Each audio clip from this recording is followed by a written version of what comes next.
intergalactic nail nerds.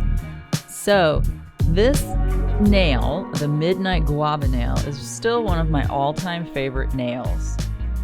I love this. This is the literal dark version of the pink Starburst nail that I did 2 videos ago. These nails, this Midnight Guava nail, is just so sweet and juicy. I don't know how else to describe it. I just want to eat them. So I figured this was a perfect Valentine's Day nail. So I was trying my hardest to get this posted in time to actually do your nails for Valentine's Day, because I think these are a sexy little nail. So let's get into doing this.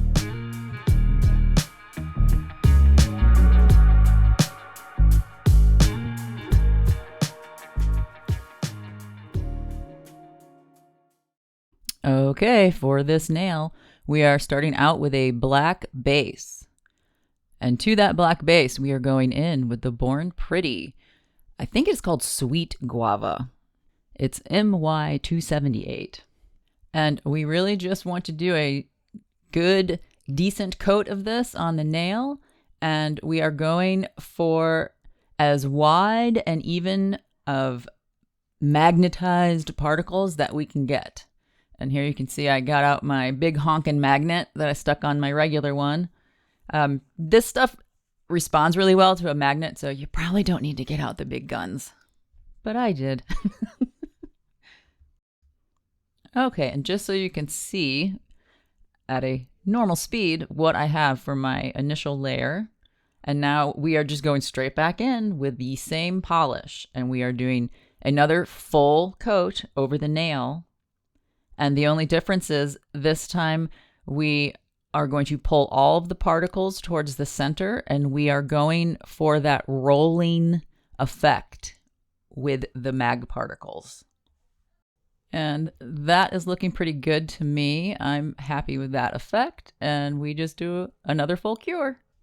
Okay, again, just showing about what your nail should look like at this point.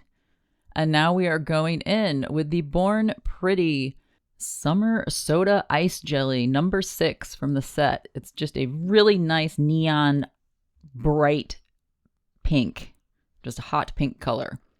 And we are doing the same thing as we did on the original Starburst nail. We are going in and doing a center Aurora type ombre look to it. And so just painting on a decent amount on there. And then I'm going to go in with my rake brush or ombre brush and just soften the edges by patting the ends of the bristles around the edges of the pink. And I'm going to take my little cloth, and as my brush gets loaded with polish, I'm going to wipe it off, because otherwise I am just redepositing polish exactly where I don't want it to be. And that's how you're going to get a nice, clean, just fuzzy, blurred edge for this. And I will say on this, it doesn't have to be extremely smooth, because we're going to go in and do a Starburst pattern over this and chrome as well. So having some little striations come out from the brush is kind of okay, because it kind of fits with the design of the nail.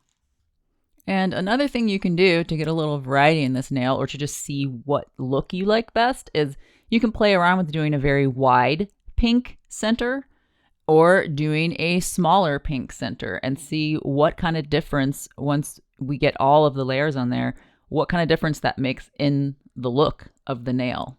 That's pretty good. That's what I have for mine right now. And you can see that guava polish, because we were doing it on a dark background, we're getting this really cool green glow coming on the edges. That's what I love about this one. Okay, and again, this is what it should look like at this stage. And now we are going in to do our Starburst pattern. We are going to use the Macart Sculpted Gel Paint. The Kokoist Clear Non-Wipe Accessory Bond also works. I feel like I get maybe softer lines with that one. Now, you have to be careful, because Macart makes several types of potted gel like this. You want to make sure it is the sculpted gel paint, not the 3D masterpiece gel.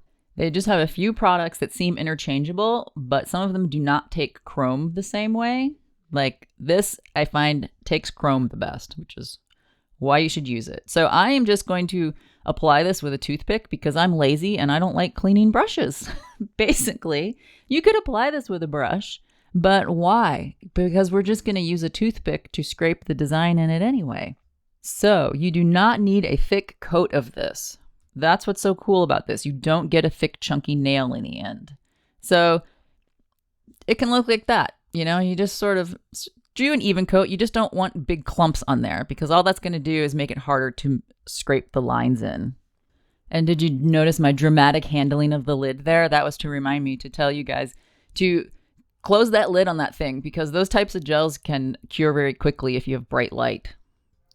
And for our design, I am just looking for a toothpick that has a fairly sharp point because I want fine, thin lines.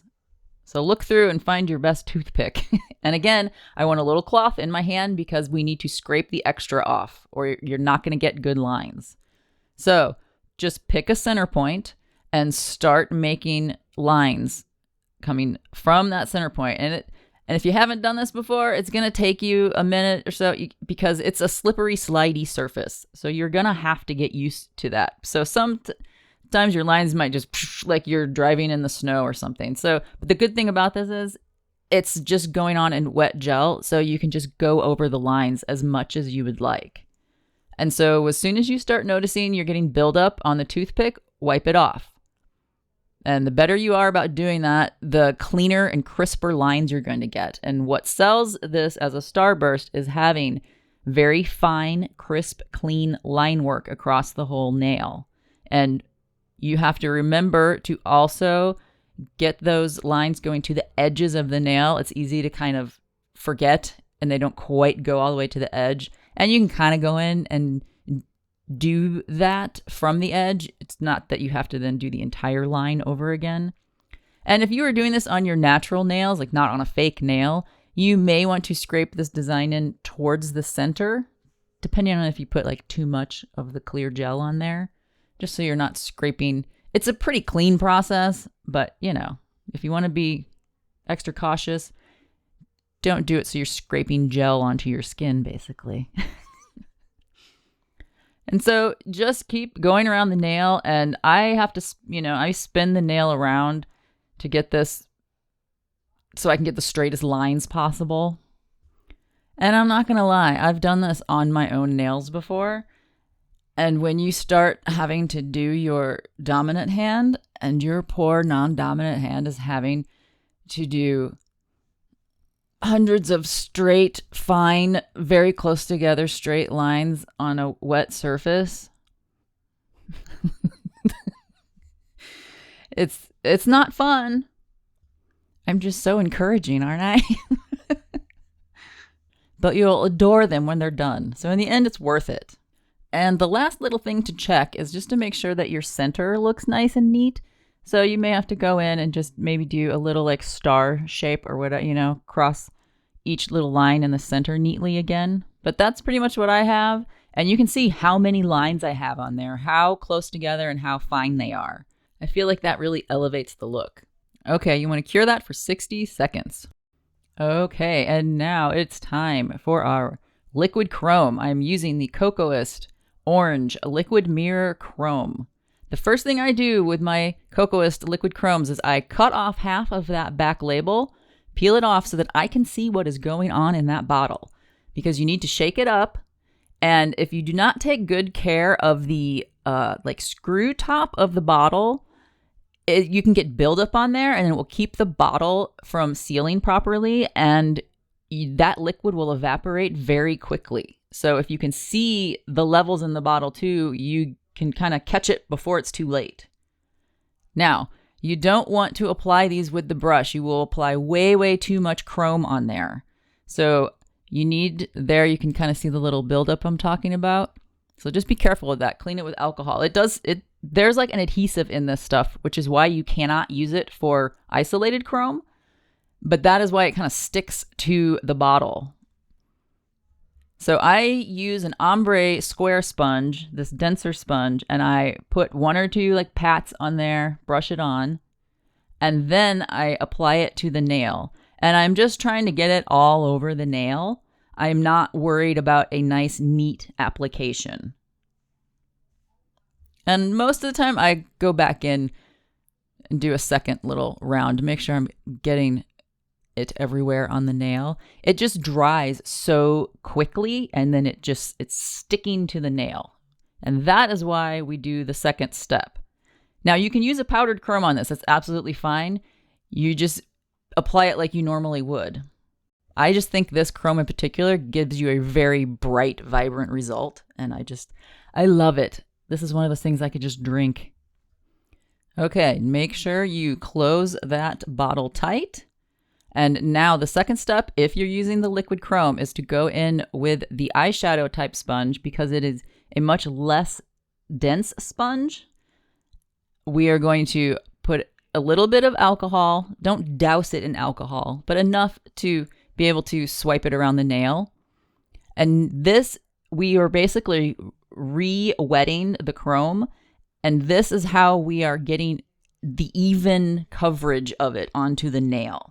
So this will take care of getting the chrome everywhere, and it will also get rid of any extra chrome you have on there. You'll know you have too much chrome if it starts to have a slight white chalky look to it. And the reason I go in with a different type of sponge is I feel like if I go back in with this ombre square sponge, it can start taking the chrome off a little bit. So there is a reason I'm switching to different sponges. Now, once it is on there, you really have to buff this out hard with a gloved finger. That is key to getting this super shiny, just getting the full brilliance of this color. And you do not have to be gentle. And you want to do it for longer than you think. And you can with the liquid chrome because it has these adhesive qualities to it. If this was a powdered chrome, I would not be doing this as hard because I feel like it can come off easier. Now, you could also use one of these, basically it's like a silicone finger to buff it, but you just don't have as much control. And because it's got the hard plastic edge on there, it's really easy for it to slip off the surface and then you scrape some of the chrome off from that plastic edge of the tool. So I just prefer using a gloved finger. You do want it to be like a rubbery kind of surface. I find that works the best. For me, anyway. Okay, and this is what it should look like before we top coat it. I will say the chrome will look a little more opaque than it will in the end. The top coat will bring back a little bit of transparency. Now, one issue with chrome nails is sometimes they can chip easier and quicker than other nails. So if you would like, you can that's the Kokoist Mega Stick base. You could always do a coat of a base coat before you top coat. There's a couple different ways that, people have. I've heard some people use primer, but I feel like that might start taking off the chrome. I don't know. There's a bunch of little different tricks to try to make it last. For top coat, I really like the Zombie Top Gel. And then I just got this one from Sweetie as a little PR thing.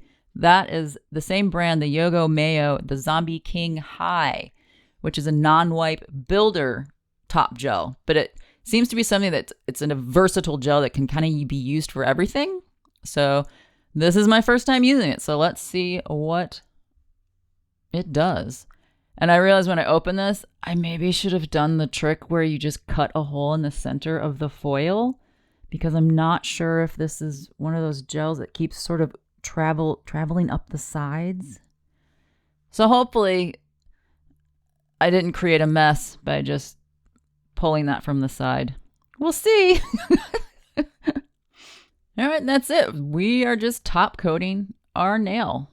And this brush I'm using is a Kokoist brush. I'm really a fan of longer bristled, sort of rectangular square-ended brushes.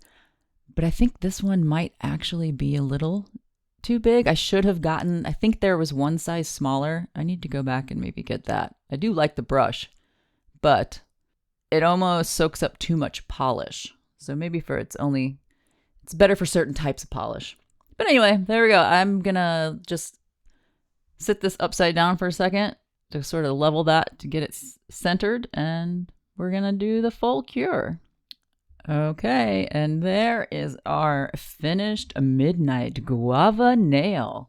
We've got that really nice rolling light to it. You can see we get that brighter little flash that goes around, but I think we need to see all of them together. Ugh, look at that.